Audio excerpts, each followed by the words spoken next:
নমস্কার, আপনারা দেখছেন জেলার 1 নম্বর online TV channel Birbhum RC TV. আপনাদের সঙ্গে আমি শুভাশিস। শুরু করছি আজকের সংবাদ। বিস্তারিত সংবাদে যাবার আগে দেখে নেব সংবাদ শিরোনাম। জয় জোহার মেলার শুভ সূচনা রাজনগরে।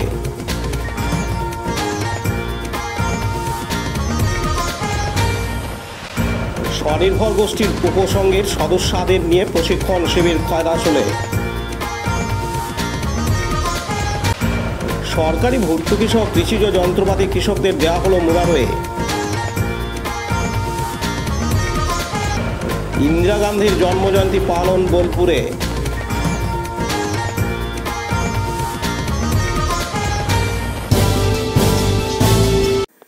পশ্চিমবঙ্গের মাননীয় মুখ্যমন্ত্রী মমতা বন্দ্যোপাধ্যায়ের উদ্যোগে এলাকার আদিবাসীদের সংস্কৃতিকে তুলে ধরতে আজ বুধবার 20 নভেম্বর রাজনগরে আয়োজিত হলো জয় জোহার মেলা।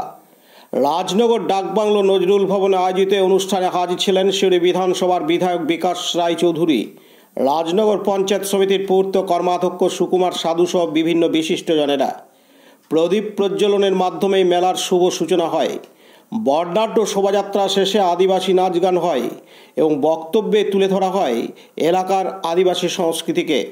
এদিন সিউড়ি বিধায়ক বিকাশ রায়চৌধুরী তার বক্তব্যে জানান, মাত্র 25 বছর জীবিত ছিলেন। 1875 সালে তার জন্ম। 2000 সালে ব্রিটিশের কারাগারে তার। উত্তম মণ্ডলের report, Birbhum RC TV, Rajnagar. এখন বিজ্ঞাপন বিরতি, ফিরে আসছি বিরতির পর। সব থেকে ভালো চিকিৎসা সবচেয়ে কম খরচে, সবচেয়ে কম খরচে। সব থেকে ভালো চিকিৎসা সবচেয়ে কম খরচে, সবচেয়ে কম খরচে। বিশ্বমানের স্বাস্থ্য পরিষেবা মিলবে দিনে রাতে, বিশ্বমানের স্বাস্থ্য পরিষেবা মিলবে দিনে রাতে। মণি মহেশ হসপিটাল, মণি মহেশ হসপিটাল, মণি মহেশ হসপিটাল, মণি মহেশ হসপিটাল। মণি মহেশ হসপিটাল, দুবরাজপুর, বীরভূম।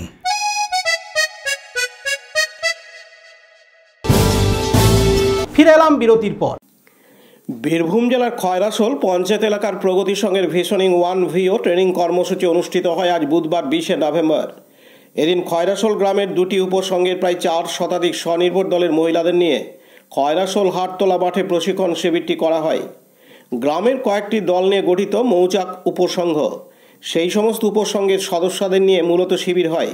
সেখানে নিজেদের চলার পথে তথা নিজস্ব পরিবার ও গ্রামের উন্নয়নের স্বার্থে পরিকল্পনা করা, পানীয় জল, শিক্ষা, স্বাস্থ্য, দলগত জীবন জীবিকা অধিকার, পরিকাঠামো সহ বিভিন্ন দিকগুলি তুলে ধরে আলোচনা ও সিদ্ধান্ত নেওয়া হয়।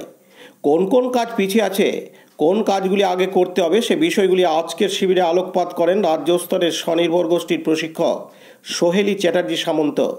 শিবিরে সমস্ত রকম সহযোগিতার হাত বাড়িয়ে দেন খয়রাসোল প্রগতি সংঘ। এদিন রাজ্য স্তরের স্বনির্ভর গোষ্ঠীর প্রশিক্ষক সোহেলি চ্যাটার্জি সামন্ত জানান, যে সমস্ত দল আছে প্রত্যেকটি দলের প্রত্যেকটি সদস্যকে নিয়ে আমাদের এই ভিশনিং মিটিংটা আয়োজন করা হয়েছে। এখানে এই খয়রাসোল ব্লকের যে উপসংঘটা আছে, উপসংঘের কি নাম জানো? মৌচাক। মৌচাক উপসংঘের প্রত্যেকটি যে দিদি আছে, প্রত্যেকটি দিদির নিজের স্বপ্ন, নিজের পরিবারের স্বপ্ন এবং নিজের গ্রামের স্বপ্ন কি আছে সেই বিষয়টা এখানে নিয়ে আসা হবে দিদিদের মাধ্যম দিয়ে। তার আগে আমাদের সংঘ সমবায় যে দিদিরা আছে, বিওডি দিদিরা, তারা দিদিদের কমলা দিদির গল্প বলে এবং নিজেদের স্বপ্ন কিভাবে তারা তুলে নিয়ে আসবে সেই জায়গাটা আজকে এখানে নিয়ে আসা হবে। তো তার জন্য আমাদের এই প্রশিক্ষণটা এবং যে এই এলাকায় যে কোন কাজগুলো পিছিয়ে আছি, আমরা কোন কাজগুলোকে গুরুত্ব সহকারে আগে করব, সেই বিষয়গুলো কিন্তু দিদিদের মাধ্যম দিয়ে তাদের মতামত নিয়ে আমরা সেটা ঠিক করব সংঘ সমবায়ের বিষয়। এইভাবেই আমরা এই প্রোগ্রামটা চালাচ্ছি। এই প্রোগ্রামটা মানে এই সংঘ সমবায়ের 8টি উপসংঘ আছে। 8টি উপসংঘে প্রত্যেকটা উপসংঘতেই এইভাবেই ওনাদের সংঘ সমবায়ের যে লক্ষ্য, সেই লক্ষ্যটা ঠিক করা হবে আমাদের এই মিটিংয়ের মাধ্যম দিয়ে। বিপিন পাল ও শেখ রিয়াজউদ্দিনের report, Birbhum RC TV, Khoyrasol. এখন বিজ্ঞাপন বিরতি, ফিরে আসছি বিরতির পর।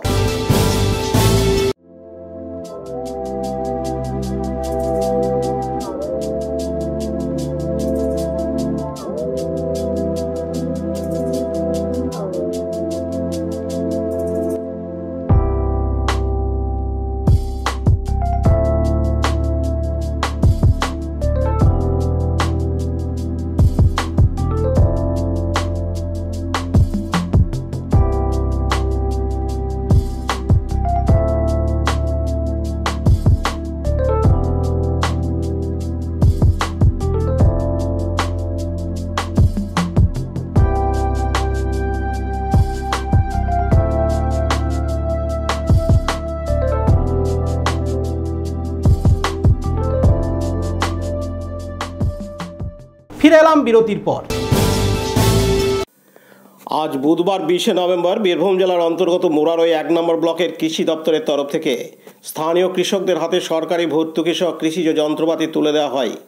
এই কৃষিজ যন্ত্রপাতিগুলি স্থানীয় কৃষকদের হাতে তুলে দেন মুরারই 1 নম্বর পঞ্চায়েত সমিতির সভাপতি বিপ্লব শর্মা, মুরারই 1 নম্বর পঞ্চায়েত সমিতির সহ সভাপতি আফতাব আহমেদ প্রমুখ।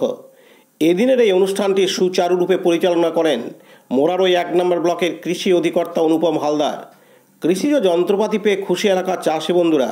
এদিন মুরারই 1 নম্বর পঞ্চায়েত সমিতির সভাপতি বিপ্লব শর্মা জানান, প্রতি বছরের ন্যায় এবছরও কৃষি যন্ত্রপাতির যে সরকারি সাবসিডি দিয়ে যে কৃষকদেরকে যে যন্ত্রপাতি প্রদান করা হয় সেরকমভাবে এবারও দেওয়া হলো। এবছর মোট 120 জন কৃষক মানে অ্যাপ্লিকেশনের জন্য, যন্ত্রপাতির জন্য অ্যাপ্লিকেশন করেছিল। তার মধ্যে এখন অবধি 60 জনকে দেওয়া হয়েছে। আর বড় যন্ত্রপাতি যেগুলো ট্রাক্টর, আরও বড় যন্ত্রপাতি যেগুলো চাষের কাজে লাগে সেগুলো মানে প্রসেসিং চলছে, সময় সময় ওইগুলো সব প্রদান করা হবে। আপনার নাম? বিপ্লব শর্মা, সভাপতি 1 নম্বর পঞ্চায়েত সমিতি। দীপু মিয়ার report, Birbhum RC TV, Murarai. এখন বিজ্ঞাপন বিরতি, ফিরে আসছি বিরতির পর। বঞ্চনার অবসান, শ্রমের সম্মান। 100 দিনের কাজের অদক্ষ শ্রমদানকারীদের জীবনে এলো নতুন প্রভাতের আলো। মাননীয় মুখ্যমন্ত্রী মমতা বন্দ্যোপাধ্যায়ের উদ্যোগে তাদের 2 বছরের বকেয়া মজুরির বঞ্চনার অবসান হলো। সম্পূর্ণ রাজ্য সরকারের নিজস্ব তহবিল থেকে 2651 কোটি টাকা ব্যয়ে 59 লক্ষ অদক্ষ শ্রমদানকারীদের বকেয়া মজুরি প্রদান করা হয়েছে। হাসি ফুটেছে রাজ্যের সকল অদক্ষ শ্রমদানকারীদের মুখে। পঞ্চায়েত ও গ্রামোন্নয়ন দপ্তর পশ্চিমবঙ্গ সরকার কর্তৃক জনস্বার্থে প্রচারিত। ফিরে এলাম বিরতির পর। গতকাল মঙ্গলবার 19 নভেম্বর ভারতবর্ষের প্রাক্তন প্রধানমন্ত্রী ইন্দিরা গান্ধীর জন্মদিন পালন করে বোলপুর শহর ব্লক কংগ্রেসের কার্যালয়ে বোলপুর শহর ব্লক কংগ্রেসের নেতা কর্মী সমর্থকরা। এদিন মহা সমারোহে ইন্দিরা গান্ধীর জন্মদিন পালন করা হয়। ইন্দিরা গান্ধীর প্রতিকৃতিতে মাল্যদান ও পুষ্পস্তবক দিয়ে তাকে শ্রদ্ধা জ্ঞাপন করা হয়। কংগ্রেস কর্মীরা ইন্দিরা গান্ধীর কর্মজীবনের বিভিন্ন দিক তুলে ধরেন। এদিন কংগ্রেসের বোলপুর শহর সভাপতি শিব কিঙ্কর সাহা জানান, আজকে আমাদের কর্মসূচি আমাদের ইন্দিরা গান্ধীর আজকে তার জন্মদিনটা আমরা স্মরণ করার জন্য আমরা আজকে আমাদের দলীয় অফিসে আমাদের কর্মী, আমরা সমস্ত কর্মী মিলিত হয়েছি। আজকে তার 160তম জন্মদিন। এভাবে আমরা প্রতি বছরই তার জন্মদিন, তার জন্য আমরা পালন করে থাকি। তার পথ ধরে আমরা তার যে পথে পথ আমাদের ভারতবর্ষকে দেখিয়েছেন, সেই দিন এই দিনটাকে আমরা স্মরণ করি। তার পথ ধরে যেন আমরা আগামী দিনে আমাদের এই জাতীয় রাজনীতি আমরা চলতে হবে। কাজী আমিদুল ইসলামের report, Birbhum RC TV, Bolpur. আজকের সংবাদ এই পর্যন্ত। পরবর্তী সংবাদের জন্য চোখ রাখুন বীরভূম আরসি টিভির পর্দায়। নমস্কার।